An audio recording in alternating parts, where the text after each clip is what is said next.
Trump का बकवास को कड़ा जवाब भारत को नर्क बोली ट्रंप कही परोक्ष भाव में जदिव कही किंतु भारत तो एमती जवाब रखी ईरान कड़ा जवाब देछि अमेरिका राष्ट्रपति को कल्चरल डिटॉक्स परामर्श देछि मुंबई रे थिबा ईरान रो वाणिज्यिक दूतावास एनी सोशल मीडिया रे गोटे पोस्ट मध्य करा जायछि जेउथिरे कुहा जायछि ट्रंप को पई एक कल्चरल डिटॉक्स बुक करबा उचित या द्वारा ट्रंप को बकवास बंद होई जिवो प्रथमे भारत आस देख आ पर कुह बोली ट्रंप को एथिरे परामर्श दिया जायछि ईरान देछि या सह एक पोस्ट को रिपोस्ट भी करा जायछि जेउथिरे पूर्वरु पश्चिम एवं उत्तर दक्षिण पर्यंत भारतर सांस्कृतिक विविधता को प्रदर्शन करा जायछि काली भारत और चीन को नर्कर गात्र बोली डोनाल्ड ट्रंप माने तांकर सोशल मीडिया पोस्ट रे लिखिथिले एवं आईटी चाकरी क्षेत्र में भारतीयों उपरे से अंगुठी उठाइथिले जन्मगत नागरिकता को नहीं विवाद बयान देइथिले ट्रंप निजर सोशल मीडिया प्लेटफॉर्म ट्रुथ रे गोटे चिठी पोस्ट करथिले एथिरे से भारत चीन और अन्य केतेक देश को नर्क सदृश स्थान बोली मंतव्य देइथिले एवं आज तांकु निश्चित भाव में उत्तर मिल जाइथिबा जदियो परवर्ती समय ताकु से परिवर्तन करिसंति एवं भारत एवं भारतर प्रधानमंत्री को मध्य परोक्ष भाव में प्रशंसा करिसंति अधिक आलोचना करबा संपर्क आम सहित अंतर्जातीय व्यापार विशेषज्ञ प्रोफेसर समरेंद्र बसा जोड़ी प्रोफेसर बसा स्वागत करिबा आलोचना को ट्रंप माने जदियो से जो सोशल मीडिया रे ट्रुथ रे तांकर मंतव्यटी रखी देइथिले एवं परवर्ती समय रे जो स्थिति उत्पन्न हला भारत प्रथमे जदियो नीरव रही किंतु जो भली भाव में आम देखुचे जे वैदेशिक मंत्रालय पक्षर मंतव्य रखागला ये बिल्कुल गोटे अस्वास्थ्यकर मंतव्य बोली ताको कहागला तेणु स्वाभाविक भाव में तार प्रभाव सामग्रिक अमेरिकीय स्थित ऊपर पड़िथिबो एवं स्वाभाविक भाव में सेठी जो माने भारतीय रहुचंती सेमाने मध्य प्रतिक्रियाशील होबार संभावना सृष्टि होइथिबो तेणु सेही आधारे परे ट्रंप ताकू टिके सजाड़िबा पई जदियो चेष्टा करछंती किंतु ईरान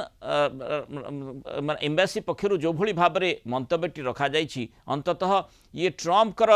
बकवास जो रही विभिन्न समय से विभिन्न प्रकार जो भिन्न भिन्न मंतव्य देउछंती किए कौन भाबुची से कथाटी चिंता करू नाहंती तांको पई कड़ा जवाब हेछि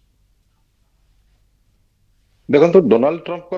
जदि 2 पॉइंट कार्यकाल को आम बर्तमान आलोचना करवा तेज से जी समालोचित से होती विभिन्न विषय रे खाली आम बर्तमान वार पॉलिसी को देखुनु बर्तमान जमी भाव में टैरिफ पॉलिसी आम देखिलु इमिग्रेशन पॉलिसी देखिलु वीसा पॉलिसी देखिलु सबुथिरे ग्लोब रे समालोचनार शिकार होती बहुत भल करने को जाई मेगा पॉलिसी सक्सेस करने आଳରେ जेपरी भाव में ट्रंप नोबेल पाइबा आଳରେ जो समालोचनार शिकार होती अर्थात गोटे राष्ट्रपति पदर गारिमा हराई विश्वास भाजन जो अमेरिका सिटीजन्स मानकर हराई सहित बर्तमान सबुठ बड़ कथा हूँ अमेरिका प्रशासन भितर सिनेटर्स मान कथा छाड़ू बर्तमान जेपरी भाव में जो सेनाबाहिनी नौबाहिनी जो अच्छा समस्त भर पाखापाखि 300 जन अर्थात उच्च पदाधिकारी सहित जो चीफ समस्ते बर्तमान इस्तीफा देले गोटे अमेरिका रिपोर्ट रे प्रकाश करने कथा गोटे क्षोभर विषय जे बर्तमान जदि 300 जन पदवी इस्तीफा देइछंती किछि को बहिष्कार करा जायछि अर्थात आगामी दिन में यही प्रशासन को सेमाने कहवा कथा जे आमे शपथ नैथिलु केवल अमेरिकार हित कौन राष्ट्राध्यक्षर कथारे नुह बा कौन प्रकार डिक्टेटरशिप कथा मानिबा आमे शपथ नहीं नथिलु तेणु यह गोटे बहुत सांघातिक विषय जदि एपरी सत्यासत होता है खबर तेबे आगामी दिन में ट्रंप प्रशासन दायी रहिबो कारण जो सेनाध्यक्ष माने एथे इस्तीफा देइछंती सेमानकर वक्तव्य या रही ये हूँ प्रथम कथा ईरान कथा को यदि देखा तेबे जो 40 दिन वार परे ईरान जो प्रकार पॉलिसी से कहूला जहाँ भी सीज फायर बाबद कथबार्ता आसूला सी कहला सीज फायर पाई आमे राजी अच्छु किंतु आपण नाकाबंदी हटेबा दरकार तो वर्तमान ट्रंप प्रत्येक मुहूर्त जो बयान बदलुंट एपटे शांति वार्ता इस्लामाबाद को डेपुट कले पाकिस्तान मुनीर को डेपुट कले सेपटे किंतु तैनाती कले नाकाबंदी कले अटैक करिया बारंबार सब युद्ध सजाई रखिले तेणु यही समय भितर आचरण आ उच्चारण दुईटी संपूर्ण अलग रहा द्वारा सी तो डिफेम होती किंतु बर्तमान ग्लोब रे जो छोट छोट कंट्री माने मिलित जातिसंघ गोटे बहुत बड़ चिंतार विषय प्रकट करिछि जोथरे कि पाखापाखि 32 मिलियन पीपुल से कहउछंती भोकरे रहिछंती खाइबा को पाउनाहंती जातिसंघर जा कहवा कथा एवं अनेक देश या द्वारा कोन होछि आगामी दिन रे गोटे प्रगतिशील राष्ट्र हबारे जो स्वप्न देखुथिले सेथिरे बाधा सृष्टि होइछि युद्ध ତେଣୁ এই ଏହା ଗୋଟେ ঘটনার ବହୁତ ବଡ আপনার লাগুଛି কি প্রফেসর বসা সিধাসলখ ভাবে আপনার মন্তব্য রাখবে যে প্রকৃতরে ট্রম্প যেভাবে বিভিন্ন সময় মন্তব্য দেউଛନ୍ତି से मंतव्य से अंतत टिके क्षांत हेबे जो राष्ट्रपति गोटे माने महाशक्ति माने राष्ट्रर से होचंती राष्ट्रपति से मर्यादाटी से निश्चित भाव में नजर देबं एभली मंतव्य देबार क्षांत हेबे କିନ୍ତୁ ତା ପାଇଁ ଦେଖନ୍ତୁ ଯେମିତି ଟ୍ରମ୍ପ ପ୍ରଶାସନ ଭିତରେ ତାଙ୍କର ଗୃହ ଶତ୍ରୁ ମଧ୍ୟ ରହିଛନ୍ତି ଯୋଉମାନେ ତାଙ୍କୁ ସଦ୍ବୁଦ୍ଧି ଦେବା କଥା କିଛି ସିନେଟର୍ସ ମାନେ ମଧ୍ୟ ତାଙ୍କୁ ଏପରି ବୁଦ୍ଧି ଦଉଛନ୍ତି ଏବଂ ଯୋଉ ପ୍ରେସ ମିଟ୍ କରୁଛନ୍ତି ପ୍ରେସ ମିଟ୍ ରେ ଯୋଉ କଥା ସେ ବକ୍ତବ୍ୟ ରଖୁଛନ୍ତି ଆପଣ ସେ ବକ୍ତବ୍ୟକୁ ଯଦି ଡିକୋଡ୍ କରିବେ ତେବେ ଗୋଟେ କଥା ଆଜି କହିଥିବେ ଘଣ୍ଟେ ପରେ ଆଉ ଗୋଟେ କଥା କହୁଛନ୍ତି ଅର୍ଥାତ ଏହା ତାଙ୍କର ପଦମର୍ଯ୍ୟାଦା ହାନି ହେଉଛି ଏଥିରେ ତାଙ୍କର ଗୌରବ ନଷ୍ଟ ହେଉଛି ଏଥିରେ ଆମେରିକାର ସିଧାସଳଖ ଯୋଉ ରାଷ୍ଟ୍ରର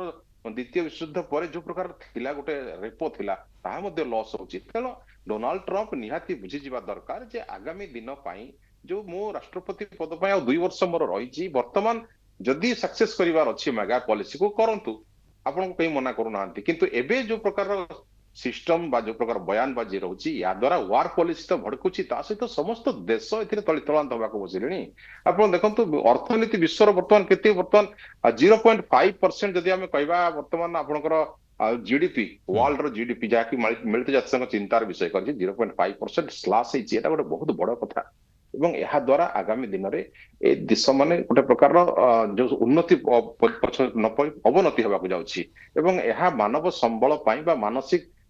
ଯୋଉ ବିକାଶ ପାଇଁ ଯୋଉ ଚିନ୍ତା କରୁଥାନ୍ତି ସମସ୍ତ ଦେଶ ଏ ଯୁଦ୍ଧ ସାମାନ୍ୟ 2ଟି ଦେଶର ଜିଦ୍ ଆଗରେ ବର୍ତ୍ତମାନ ସମସ୍ତ ଅର୍ଥ ବ୍ୟବସ୍ଥା ଦହଲି ଯାଇଛି